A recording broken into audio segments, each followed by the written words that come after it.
So guys आज हम discussion करने वाले हैं MRI MRCP। जो हमने इंटरव्यू का एक वीडियो जो डाला था उसमें जो हमने क्वेश्चन जो बनाए थे उनके आज आंसर पर डिस्कशन रहेगा, ठीक है। और कोशिश ये रहेगी इस वीडियो में कि आप MRCP से रिलेटेड अगर आप इंटरव्यू में बैठे हैं तो आप उसका आंसर दे सकें। तो इस वीडियो में यही डिस्कशन रहेगा। तो अब करते हैं स्टार्ट, ठीक है। तो जब हमने वो वीडियो बनाया था जिसमें हमने जो क्वेश्चन वाला था इंटरव्यू वाला, तो उसमें पहला जो क्वेश्चन ये था कि MRCP में हम फास्टिंग रखें या ना रखें, और MRCP वाला जो पेशेंट है पानी पी सकता है या नहीं पी सकता, ये था उसका पहला क्वेश्चन। तो उसका आंसर यहाँ देखते हैं क्या लिखा है। Fasting for 4 hours prior to the examination is required to, यानी कि कुछ लोग ये सोचते हैं कि जैसे खाली पेट इसलिए जरूरी होता है ताकि मतलब इंटेस्टाइन अच्छे से दिखे या वो दिखे, उसका मतलब ये नहीं होता। देखो यहाँ पे क्लियर कट लिखा fasting 4 hours prior to the examination is required to। अब आपको जैसे कोई पूछने लगे कि फास्टिंग क्यों जरूरी है तो आपको क्या आंसर देना, reduce gastroduodenal secretion and reduce bowel peristalsis and related to motion artifact to promote the destination of gallbladder। इसका मतलब क्या होगा, जो हम फास्टिंग पर जो पेशेंट को रखें किस लिए, एक तो ये जो है क्या है गैस्ट्रोड्यूडेनल सिक्रेशन को रिड्यूस यानी कि कम करने के लिए, दूसरा क्या है आर्टिफैक्ट्स जो पेरिस्टाइल्स जो आर्टिफैक्ट्स है वो कम आएगा, दूसरा क्या है जो ये प्रमोट करेगा, जो फास्टिंग होगी प्रमोट करेगा किसको, destination of the gall bladder, यानी कि गॉल ब्लैडर का जो पाथ है इसको एक्सटेंड करेगा, फैलाएगा अगर ये फास्टिंग पे पेशेंट रहेगा। इसलिए फास्टिंग इसलिए रखते हैं, ठीक है। अब दूसरा क्वेश्चन क्या था कि इसमें हम पानी पिला सकते हैं, मतलब पानी तो हम पिला नहीं सकते बट इसमें हम क्या दे सकते हैं, जैसे juice, blueberry juice, pineapple juice या डेक्सोरेंजेक सिरप होती है वो पिला सकते हैं, बट पानी क्यों नहीं पिला सकते, उसका दूसरा आंसर ये था। अब हम ये देख लेते हैं, ठीक है। देखो दूसरे क्वेश्चन का आंसर ये है, apart from the fasting prior examination orally administration negative contrast agent with strong, मतलब क्या बोल रहा है, यदि हम पेशेंट को सादा सिंपल पानी पिलाएं तो क्या होगा, T2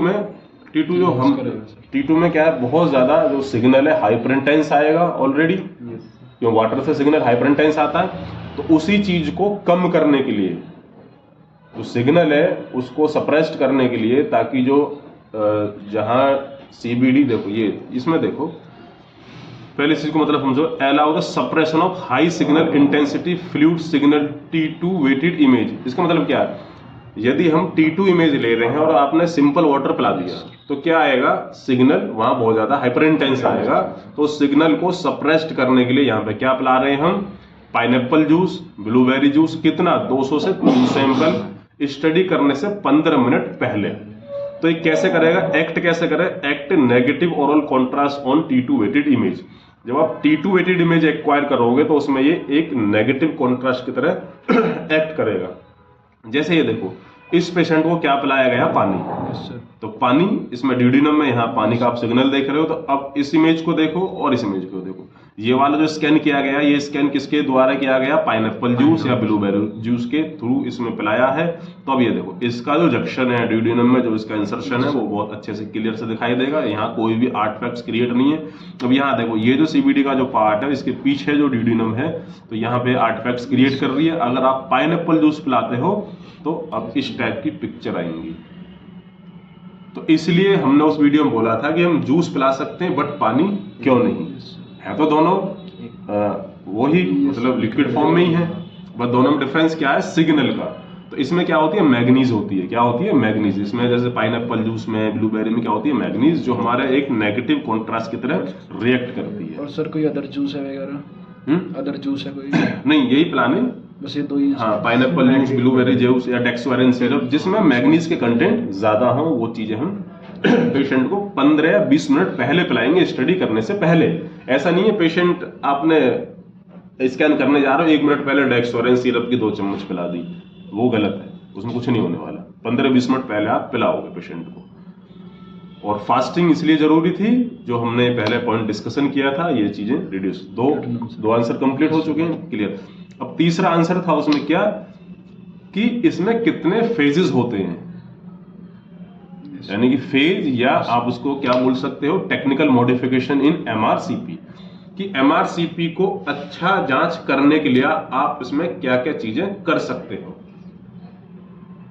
तो करने के, स्टडी करने के इसके 3 तरीके होते हैं। हम देखना क्या है, हमें बायलरी सिस्टम में होता है, तो उसमें क्या मॉडिफिकेशन आप कर सकते हो। तो पहला मॉडिफिकेशन तो यही था इसमें, कि negative oral contrast to null the duodenum. Duodenum के आसपास जो सिग्नल है उसको हम नल करने के लिए हम यूज करते हैं। कॉमर्शियली अवेलेबल एजेंट है, नेचुरल प्रोडक्ट है, विच आर रिच और मैग्नीज इसमें होती है, पाइनएप्पल में, ब्लूबेरी में, short and T2 relaxation time 8। यानी पहली टेक्निक ये होगी जो मोस्टली हम यही कॉमन यूज हम करते हैं। पहली वाली कौन सी, नेगेटिव ओरल कॉन्ट्रास्ट हम दे देते हैं और स्कैन हम करते हैं, क्लियर। तो ये पहली फेज थी इसकी। और जो दूसरी फेज क्या है, सिक्रेटिन स्टिमुलेटेड एमआरसीपी, ये हम मोस्टली बहुत जल्दी से करते नहीं हैं, और ये किस लिए करनी चाहिए, कब करनी चाहिए, इसके लिए पूरा प्लान होता है, डॉक्टर एडवाइस करेगा कब, इसकी इंपॉर्टेंस समझो। ये क्या है, सिक्रेटिन स्टिमुलेटेड एमआरसीपी।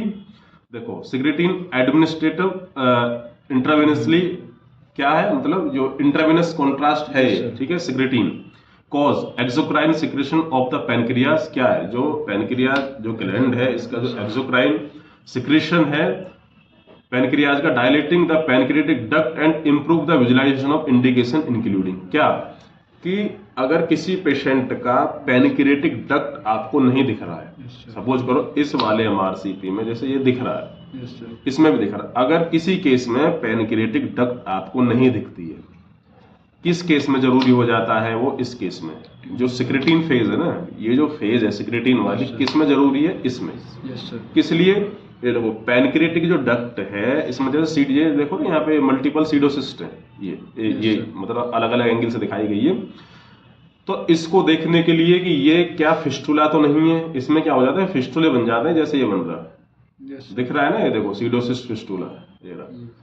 तो अगर इस टाइप की क्वेरी डॉक्टर को होती है तो वो एडवाइस करते हैं secretin phase of MRCP.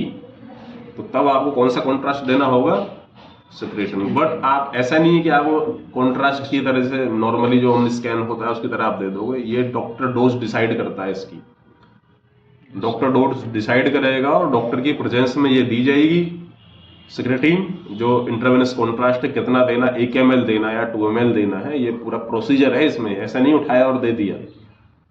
Sir ये तो वेंस के थ्रू ही जाएगा, इंट्रावेनस से तो लगेगा तो वेंस में, लेकिन ये presence of doctor and doctor इसकी डोज डिसाइड करेगा, तब आप इसको यूज कर सकते हो। क्योंकि डायरेक्ट ये एक जो ग्लैंड है उसकी बहुत इंपॉर्टेंस होती है बॉडी में, तो ये डायरेक्ट क्या करेगा, जो ग्लैंड का सिक्रेशन पार्ट है उसको एनहांस करेगा, हाई करेगा, ताकि देखो यहाँ देखो ये प्री सिक्रेटिन है, हमने पहले नॉर्मल स्कैन किया था उसमें दिख तो रही, लेकिन जब हमने सिक्रेटिन इसमें दे दिया कॉन्ट्रास्ट, तो अब इसमें विजुअलाइजेशन स्टार्ट हो चुका है, 7 मिनट और 10 मिनट। तो हम 3-4 जैसे हमने देखो एक्सरे में कॉन्ट्रास्ट देने के बाद फेजेस लेते हैं, ऐसे इसमें भी फेजेस लेनी है, पर ये कॉन्ट्रास्ट बहुत इजीली आपको मिलेगा नहीं, और परमिशंस भी नहीं होते जल्दी से इसको देने। डॉक्टर डिसाइड करेगा जब बिल्कुल कंफर्म हो जाएगा, हाँ भी मुझे देखना है कि इसमें फिस्टुला है या नहीं है, सीवियर केसेस में आते हैं पेशेंट, तो फिर ये फेस करनी होती है। तो आपको करना कुछ नहीं, आपको तो सीक्वेंस वही चलाना है, T2 thick slab and thick slab. But आपको मालूम तो हो कि मोस्टली केसेस देखने को नहीं मिलेंगे, तो आपको पढ़ाए जा रहे हैं फॉर इंटरव्यू के लिए, और आपको नॉलेज होना चाहिए कंप्लीट एमआरसीपी क्या, किसको बोलते हैं कंप्लीट एमआरसीपी। तो सेकंड फेज ये थी सिक्रेटिन स्टिमुलेटेड एमआरसीपी, ठीक है। तो ये इसलिए करते, ये मैंने आपको दिखा दिया। दूसरा था फंक्शनल एमआरसीपी। फंक्शनल एमआरसीपी का मतलब क्या होता है, इसको देखो आप, इतने पॉइंट्स इसमें दिखाए गए हैं, देखो ये पिक्चर मैंने बहुत अच्छे से इसमें डाली हुई है, जैसे राइट हेपेटिक डक्ट है और लेफ्ट हेपेटिक डक्ट है, लिवर है, ठीक है। अब देखो ये क्या है, कॉमन हेपेटिक डक्ट है, कॉमन बाइल डक्ट है, ये सिस्टिक डक्ट है यहाँ से यहाँ तक, यानी कि कंप्लीट क्या है, बाइल सिस्टम कंप्लीटली इसमें विजुअलाइज्ड है। अगर आपको बिल्कुल सेम है, देखो यहाँ तक ये सब चीजें अगर आपको ये देखनी है, ये जैसे नॉर्मली अभी हम एक स्कैन इसमें दिखाएंगे, जैसे अभी हम जो नॉर्मल स्कैन करते हैं ना उसमें ये सारी चीजें, सब इतनी चीजें या सिस्टिक डक्ट बहुत अच्छे से नहीं दिखती हैं। लेकिन अभी क्या है कि भाई अब डॉक्टर को एडवाइस करना है कि बिल्कुल मुझे पूरा ये जो बाइलरी ट्री है बिल्कुल ये एट ए फंक्शनिंग में चाहिए, तब आप कौन सा कॉन्ट्रास्ट इसमें यूज करोगे। देखो इंट्राविनस, ये भी कॉन्ट्रास्ट, ये भी कौन सा intravenous contrast administration for MR lipophilic paramagnetic contrast agent which are the excreted by the hepatobiliary system.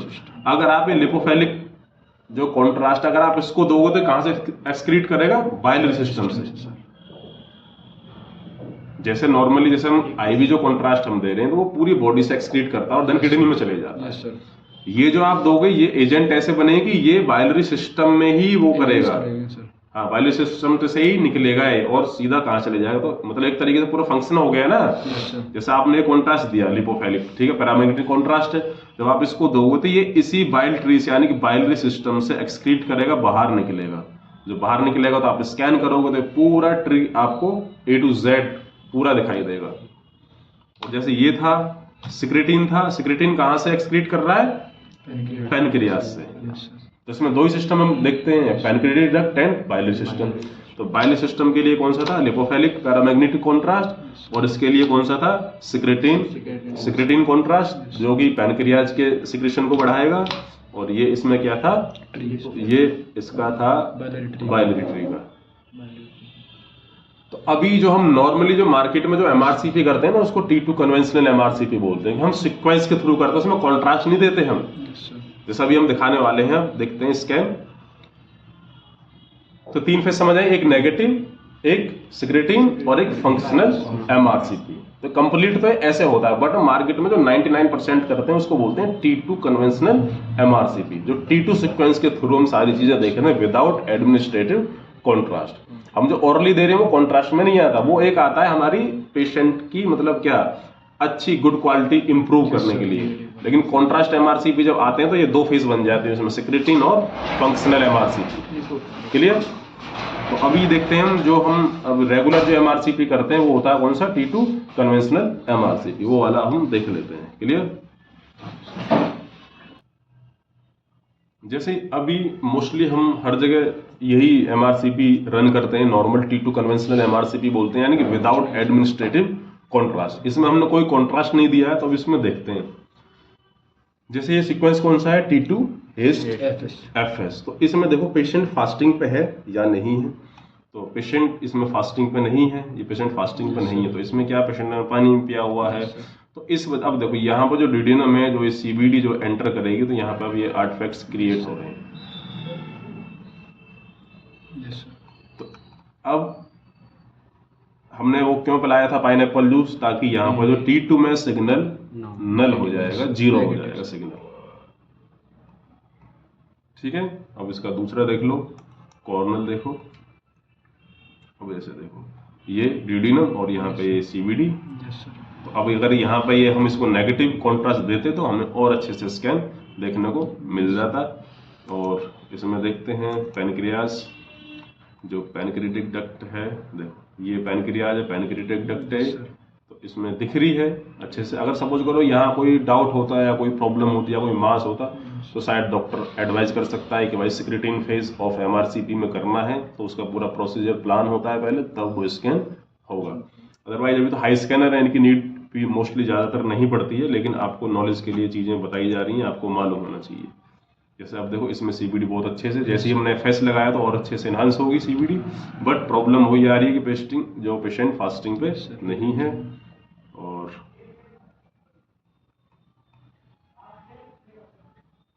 अब इसका 3D वो देख लेते हैं, जो बाइलरी ट्री। ये देखो अब जैसे जो हमने इसका 3D जो फेस किया हुआ है ये वाला, तो विदाउट फास्टिंग पे, तो ये पीछे पूरा क्या, अब इसको आप या तो आप मैनुअली कट करोगे या पेशेंट फास्टिंग पर। अब देखो जो बाइलरी ट्री या सिस्टिक डक्ट वगैरह जो है, अगर ये हमें कंप्लीटली विद, जैसे अब देखो एक और देखो 3D में देखो इसको,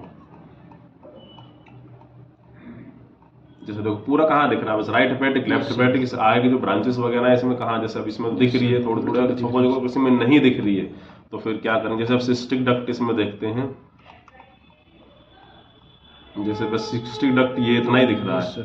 अगर ये बिल्कुल हमें क्या देखना है, फंक्शनली देखना है, तो कौन सा देंगे, लिपोफिलिक इंट्रावेनस कॉन्ट्रास्ट। उसमें बहुत अच्छे से मतलब क्वालिटी इंप्रूवमेंट, तो हम कॉन्ट्रास्ट ये अभी इस वाले एमआरसीपी को क्या बोलते हैं, T2 कन्वेंशनल, क्योंकि T2 की सीक्वेंस की हेल्प से किया गया है। हम विदाउट एडमिनिस्ट्रेटिव कॉन्ट्रास्ट के इन चीज़ों को हम देख पा रहे हैं।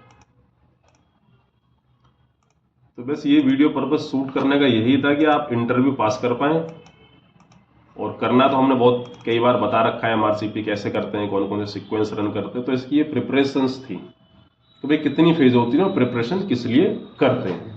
ये 3 ही क्वेश्चन उस वीडियो में हमने पूछे थे, तो उसके आंसर हमने इसमें बनाए हैं। अगर फिर भी कोई डाउट आता है तो कॉल करके पूछ सकते हो आप। ये था। और जो हमने भी 3D जैसे T2 थिक स्लैब जैसे ये हैं, ये देखो, तो ये पूरा जो फास्टिंग पे नहीं है, तो ये क्वालिटी कम मानी जाएगी इस पेशेंट के लिए, इस स्टडी के लिए। और फास्टिंग पे होता तो अच्छा होता। अब ऐसा नहीं है कि मतलब फास्टिंग पे नहीं है तो कर ही नहीं सकते।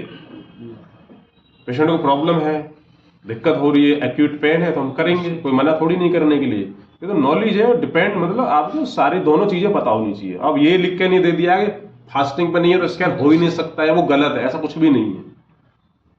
तो डिपेंड, सारी चीजें डिपेंड ऑन पेशेंट कंडीशन पे करती हैं। ये पेशेंट की कंडीशन क्या है, पेशेंट फास्टिंग पर रह सकता है या नहीं। अब जो नहीं रह सकता, जिसको चोट लगी है, दर्द है किसी को, वो नहीं रहेगा फास्टिंग में, खाना खा लेता, ऐसा नहीं उसका नहीं हो सकता, होगा। तो दोनों चीजें आपको बता दी हैं। तो मिलते हैं गाइस नेक्स्ट वीडियो में।